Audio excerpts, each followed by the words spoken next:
అందరికీ నమస్కారం అండి. ఈ మాఘమాసం నృత్యాన్ని అయితే మనం తెలుసుకుంటాం కదా. ఇప్పుడైతే మనం ఆ మృగశృంగుడికి ముగ్గురు కన్యలతో వివాహం ఆడి ఆనందంగా ఉన్న తర్వాత కొన్ని సంవత్సరాల తర్వాత మృగశృంగుడికి మృకండు అనే కొడుకు అయితే జన్మిస్తాడు.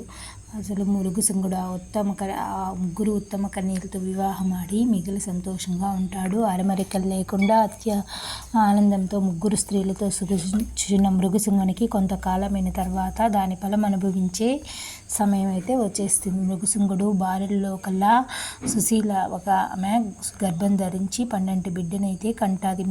మృగశృంగుడు అతని భార్యలు ముగ్గురు పరమానందం చెంది తన కుమారుడు తనకంటే గొప్పవాడు కావాలని, సర్వ విద్యలందు సర్వోన్నతుడు అవ్వాలని మృగశృంగుడు ఆ శిశువునికి మృకండు అని నామకరణం చేస్తాడు. ముగ్గురు తల్లులు మృకండుని చూసి మురిసిపోతాడు.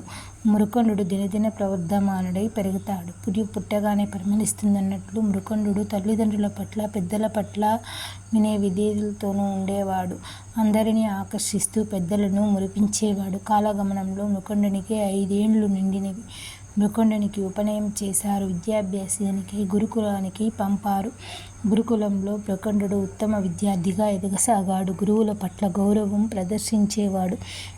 గురువు బోధించిన సకల శాస్త్రాలను నేర్చుకున్నాడు. గురువు పర్యవేక్షణలో సకల సద్గుణ సంపన్నుడు తయారయ్యాడు. అందరి చేత మెప్పును పొందాడు. మృకండునికి యుక్త వయసు వచ్చేసరికి అతడు సకల శాస్త్ర కోవిదుడయ్యాడు.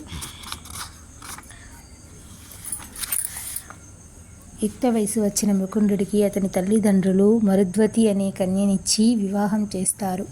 ఆనాటి నుండి మృకండు గృహస్థాశ్రమాన్ని స్వీకరిస్తాడు. ఇక మృగశృంగునికి మిగిలిన 2 భార్యలు కూడా పుత్రులను ప్రసవిస్తారు. వారిని కూడా పండితోత్తముగా చేసి వివాహం జరిపించాడు. తన కుటుంబమంతా పరివారంతో మాఘమాస నదీ స్నానాలు, పూజలు అన్నింటినీ విధిగా నిర్వర్తించేటట్లయితే మృగశృంగుడు కట్టడి చేస్తాడు. మృగశృంగునికి అతడు చేసిన మాఘస్నానాదుల ఫలితంగా మలములు కూడా కడిగి వంశాభివృద్ధి కలుగుతుంది. మిక్కిలి సంతోషాన్ని చెందిన మృగశృంగుడు తనకింక ఏ ఆశలు లేకపోవడం చేత శేష జీవితాన్ని భగవత్ సన్నిధిలో గడపాలని సమీపమున్న అడవికి పోయితే తపస్సు చేసుకుంటాడు. శ్రీ మహావిష్ణువు ప్రసన్నం చేసుకున్నాడు. జన్మ తరించిందని అనుకున్నాడు. అంత్యకాలంలో శ్రీహరి పాత్రుడై వైకుంఠానికైతే చేరుకుంటాడు. దిలీప మహారాజుకు విశిష్టుల వారు చెప్తా ఉంటారు. వింటివి కదా, మృగశృంగుడు మాఘమాస నదీ స్నానం ప్రభావం వల్ల పుత్రపౌత్రాభివృద్ధిని పొందిటయే కాక శ్రీహరి కృపకు పాత్రుడై ప్రాప్తిని కూడా పొందాడు.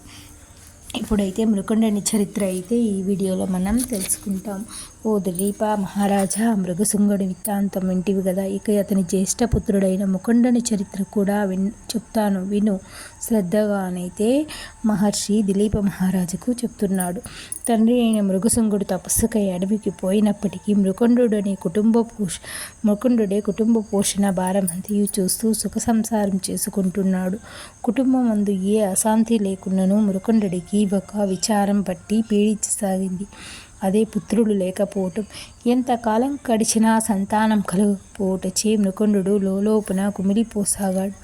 ఒకనాడతడు, నాకే ఎందుకు ఇట్లా జరుగుతుంది? సకల శాస్త్ర పారంగతుడును, పూజలు పునస్కారాలు చేయి విష్ణు భక్తుడు, నేను చేసే పూజలో లోపం ఏదైనా ఉందా? మరి నాకు సంతానం కలగకపోవటం కారణమేమి? కాశీ మహాపుణ్యక్షేత్రమని, నీలకంఠుని కది ప్రత్యక్ష నిలయమని, దాన్ని దర్శించినంత మాత్రాన్ని సకల పాపాలు హరించకపోనని, కోరిన కోరికలెన్నో నెరవేర్తాయని పెద్దలు చెప్తారు కదా. అనేక మంది ఆ కాశీ విశ్వనాథుని దర్శించి తమ అభిష్టాలు నెరవేర్చుకున్నారు కదా. కావున నేను కూడా సకుండ సమేతంగా వారణాసి వెళ్ళి ఆ కాశీ విశ్వేశ్వరుని కూడా కన్నురాల చూడాలని మనసులో నిశ్చయించుకుని ఒక మంచి ముహూర్తం నాడు ప్రయాణమై సతీ సమేతంగా కాశీకైతే బయలుదేరుతాడు మృకండు. ఆనాడు కాశీకి పోవాలి అంటే ఒక నరకయాతన పడవలసి వచ్చేది. కాశీకి పోయినవాడు కాటికి పోయినవాడు అనేవాళ్ళు. మరి తిరిగి రారని సామెత. దీనికి కారణం ఆనాడు మార్గమధ్యంలో దట్టమైన అడవి ప్రదేశం ఉండుట, కాలినడకకు పోవలసి వచ్చేది. క్రూరమృగాల బాధ ఎక్కువగా ఉండేది. ఎప్పుడు మీద పడి చంపుతాయో విచారమే. ఇవి కాక విషపూరితమైన క్రిమికీటకాలు బాటసారులను పట్టి పీడించేవి. ఆనాడు కాశీ ప్రయాణం అత్యంత ప్రమాదంగా ఉండేది. ఎవరైనా కాశీకి పోయి మరలా ఇంటికి తిరిగి వస్తే వాడు పూర్వజన్మ ఎత్తాడని ప్రజలు బ్రహ్మరథం పట్టేవారు. ముకుందుడు అతి కష్టం మీద ఆ అడవినంతటినీ దాటి క్రూరమృగాల బారి నుండి తప్పించుకుని కుటుంబ సమేతంగా కాశీ పుణ్యక్షేత్రానికి చేరుకుంటాడు. కాశీ పుణ్యక్షేత్రం పవిత్ర గంగానది తీరమున ఉంది. ప్రశాంతంగా ప్రవహించుచున్న ఆ పవిత్ర గంగానదిని చూడగానే ముకుందుడు ప్రశాంత చిత్తంగా అక్కడ ప్రసిద్ధి చెందిన మణికర్ణికా ఘట్టంలో కాలకృత్యాదులు స్నానాదులు గావించి ఆ కాశీ విశ్వేశ్వరుని దర్శించుటకై ఆలయానికి వెళతాడు. ఆలయ అంతర్భాగమున ప్రవేశించిన ముకుందునికి ఎక్కడ లేని ఆనందం కలుగుతుంది. తన జన్మ ధన్యమైంది అనుకుంటాడు. తాను కైలాసమందున్న విశ్వేశ్వరుణ్ణి వీక్షిస్తున్నట్లు భావించి ఆ సర్వేశ్వరుని ఇట్లు ప్రార్థిస్తాడు. శివ సర్వేశ్వర, ఎంత కలగానికి నిన్ను దర్శించగలగాను తండ్రి. నా మీద దయలేదా స్వామి? నా అభీష్టం నీకు తెలియదా?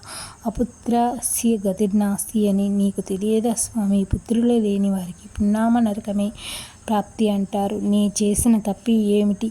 అన్నీ బాగానే ఉన్నాయి. అల్లుడి నోట్లో శని ఉన్నట్లుంది. నాకు సకల సుఖశాంతులు ఇచ్చావే కానీ పున్నామ నరకం నందు బయట పడివేసే పౌత్రుణ్ణి ప్రసాదించవేమి తండ్రి? త్రికరణ శుద్ధిగా నిన్నేమి నమ్మియున్నాను.